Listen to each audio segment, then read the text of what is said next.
എന്താലേ മമ്മൂക്കയുടെ ഹീറോയെ അതിപ്പോഴും തീരുമാനമായിട്ടില്ല. ഞങ്ങൾ സിനിമ കണ്ടിട്ടില്ല. ഞാൻ അങ്ങനെ പൊട്ടിച്ച് കളഞ്ഞതാ. ഇവർ പറഞ്ഞ് പൊട്ടിക്കണ്ടെന്ന്. ഞാൻ അങ്ങനെ പൊട്ടിക്കണം, ഞാൻ തന്നെയാണ് വിനായകൻ, ഞാൻ തന്നെയാണ് നായകൻ. ഏതാണ്ട് ഒരു 6 മാസവും ഞാനിതിങ്ങനെ പിടിച്ച് നിർത്തിക്കണം. എനിക്കിന്ന് പറയണം, ഞാനാണ് ഈ പടത്തിലെ നായകൻ, വിനായകൻ തന്നെയാണ് ഈ പടത്തിലെ നായകൻ. അവസാനം സിനിമ ഇറങ്ങി കഴിയുമ്പോൾ മറ്റേ ആങ്കർ വിനായകൻ പറ്റിച്ചു എന്ന് പറയുമ്പോൾ എനിക്ക് വരുമോ? അത് അങ്ങനെയുണ്ട് കേട്ടോ, സൈക്കോളജിയാണ്. കണ്ട ഇനിയിപ്പോൾ അവസാനം മമ്മൂക്ക ആകുമോ എന്നുള്ളതല്ലേ, അങ്ങനെയല്ലേ നിങ്ങൾ ചിന്തിച്ചത്?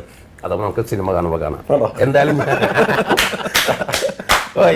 സാധ്യതയുള്ള കഥാപാത്രങ്ങളോട് അദ്ദേഹത്തിന് ഒരു ആഭിമുഖ്യം കൂടുതലാണെന്ന് തോന്നിയിട്ടുണ്ട്. നമുക്കിപ്പോൾ മറ്റു ഭാഷയിലൊക്കെ ഇതുപോലെ ഏറ്റവും ടോപ്പിൽ നിൽക്കുന്ന ആക്ടേഴ്സൊക്കെ ആണെങ്കിൽ അവർ കൂടുതൽ ഒരു ടെംപ്ലേറ്റിൻ്റെ പുറകെ പോകുന്നതായിട്ട് നമുക്ക് കാണാൻ പറ്റും. അത് ഓരോരുത്തരുടെ വ്യക്തിപരമായ ചോയ്സുകളാണ്. പക്ഷേ ഇപ്പം മമ്മൂക്കയുടെ കാര്യത്തിൽ അങ്ങനെ ഒരു സംഗതിയേ ഇല്ല.